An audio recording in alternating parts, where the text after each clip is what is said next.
په هرات کې خطرناک او مرګونی برید او په لغمان کې د افغان ځواکونو نیونې. درنو لیدونکو ستړي مه شئ. د مقاومت ډلې خبر ورکړی چې په هرات کې مو د اسلامي امارت د شپې ګزمې 3 سرتیري وژلي.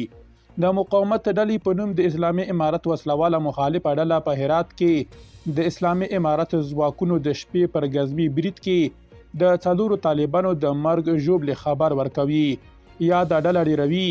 دغه برید 13 شپه د لړم پر 19مه د هرات په 11مه ناحیه کې د اسلامي امارت د شپې ګزمې پر یو ګاډي شوی چې په پایله کې 3 طالبان وژل شوي او یو ټپي دی یا د ډله ډیروي. دغه برید د 11مې ناحیې اړوند په شیدایي سیمه کې شوی او 1 میل وسله هم نیولې ده.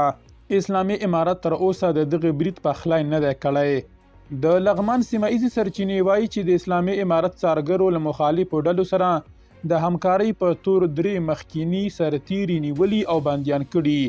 سرچینو د یونۍ یا یکشنبې پر ورځ د لړم پر 20مه اشتسوب ورځپاڼې ته منلي چې دا مخکینی سرتیري د تیرو 2 اونیو په ترڅ کې د دغه ولایت له دولت شاه او علي شنګ ولسوالیو څخه نیول شوي دي.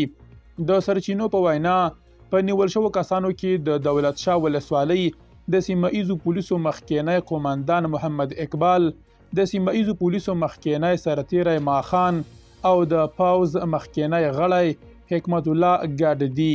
د معلوماتو پر بنسټ دا پخوانی سرتیري د اسلامي امارت له مخالفو ډلو سره د همکارۍ او د وسلو لرلو په تور نیول شوي دي.